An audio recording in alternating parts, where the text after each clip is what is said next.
Hello, this is the RPG Crawler, and welcome to another Indie Game Friday, where each week I take a look at a different independent role-playing game. This time we're going to have a look at a follow-up to a game I'd covered a while back, a sci-fi dungeon crawler called Der Geisterturm, or The Ghost Tower, and I am absolutely certain that I'm going to mispronounce the original name for it. Developed and published by Grave Robber Foundation, it was released back on January 23rd, 2020. Der Geisterturm is a follow-up to Das Geisterschiff, which I covered back in late 2018. And I'm absolutely certain people that speak the language are now laughing hilariously at me. Anyway, like its predecessor, The Ghost Tower is a first-person, single-character, turn-based sci-fi dungeon crawler with wireframe graphics and a solid ambient soundtrack. In terms of the plot, it is once more set in a world in the 2070s. The world has become a devastated desert, and most of the elite have left the planet for space. Most people live in underground tunnels and structures, servants to two clashing megacorps.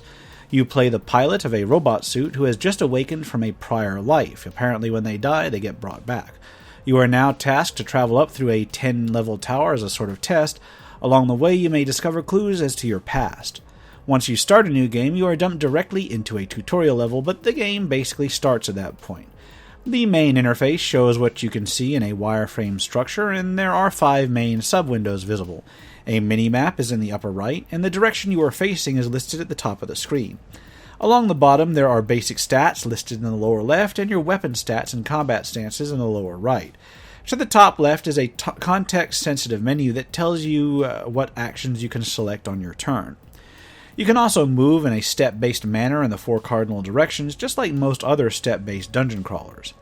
As far as your stats go, the main ones listed are your DC, which is your armor's durability, your hit points or health, energy, which is used to fuel your shields and may be used to fire the laser weapon, accuracy, which represents your overall weapon accuracy, evasion, which represents your ability to dodge, then your robotic suit's weight, which may affect how much damage you can do when you charge into something.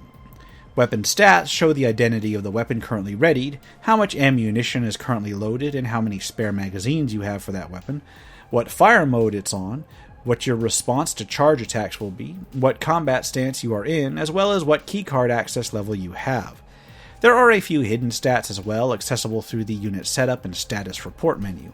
These include your chance to disarm traps, what level of shield and booster you have equipped, your pilot's personal health, accuracy, evasion, and weight, which are separate from the unit as well as the pilot's level. I presume that the level increases with experience, although there is actually no experience indicator, and I have seen other stats increase while performing actions, so there may actually also be some element of increase on use type advancement within the game. You may also check your suit's armor information and resistances here, which displays how resistant you are to certain types of attacks and how much armor you have on different sides of your unit. The context-sensitive action interface will change depending on where you are facing, but offers some options. There may be an option to attack if you're facing an enemy or something breakable like a trap or a door. If you're facing an enemy, there may also be the option to analyze said enemy, which will give you information on the enemy's stats and known weaknesses.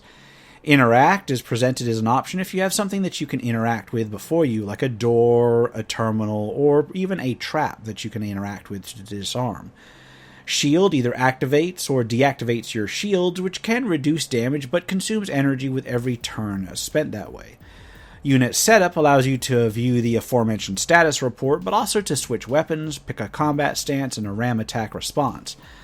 The data option allows you to save and load the game, while the final option lets you end the game right there and return to the main screen.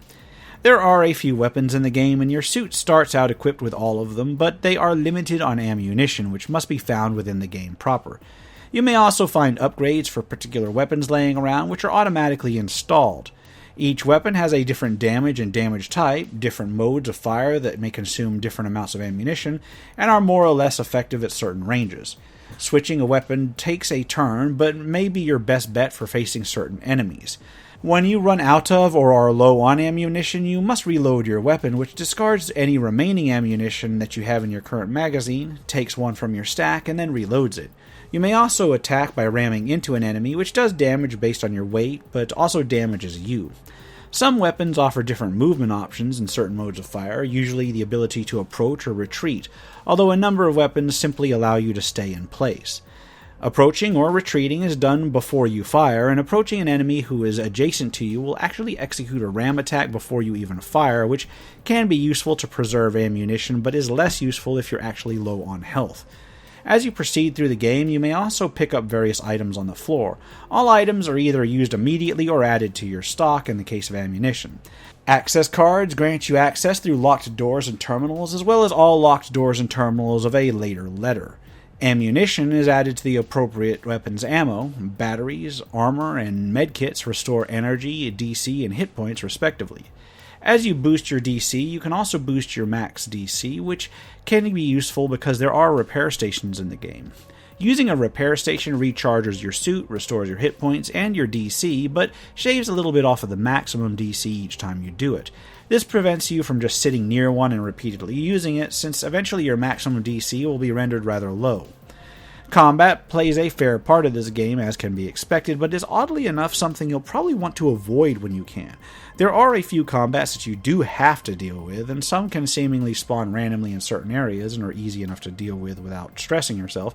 But the scarcity of ammunition, the limitation on repairs, and the necessity to explore and maintain a certain amount of health or durability for those fights that can't be avoided entirely all work together to encourage you to avoid combat when you can, and honestly, it gives you a good way of doing that. Avoiding combat is simply a matter of running out of sight of the enemies and then hiding until they give up, which is not always an option since they will track you down sometimes, but can be great in an open and rather well-explored level.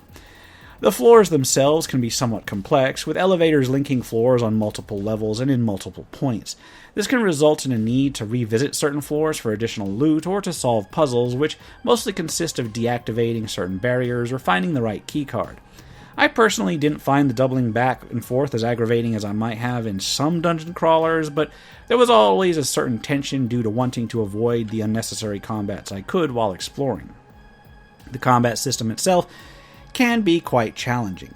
You'll want to tactically use different stances, variations in height, and different weapon attacks to deal with certain enemies and attack them from different sides, especially bosses that may be much more powerful than the usual enemies that you encounter.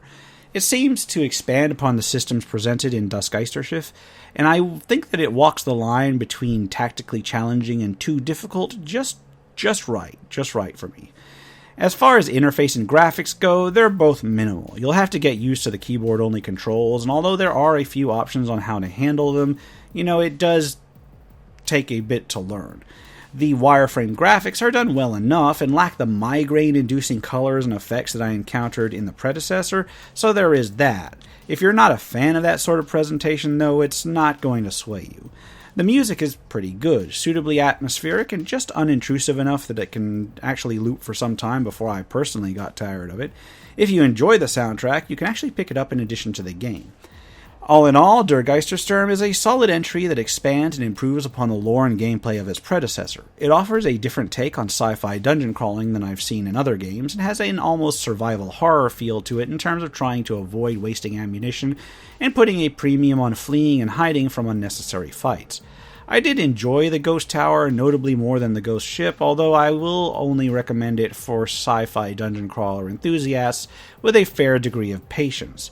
If that genre is your thing, though, and you can bear with the wireframe presentation, then it does present itself quite well. And on that note, I will wrap it up here. As always, I will put a link in the description below. For now, this has been the RPG Crawler with Indie Game Friday Der Geisterturm. If you like what you've seen, remember to leave a like, comment if you got any feedback, and subscribe for more RPG content, both tabletop and computer. Until next time, take care and goodbye. And if you're still watching this far, I'd like to take a moment to thank those who have supported this channel via Patreon or direct donations throughout the years, without which this channel could not have lasted as long as it has. For those who are feeling particularly generous, you can still support my work through Patreon and now through Subscribestar as well, through the links in the description below.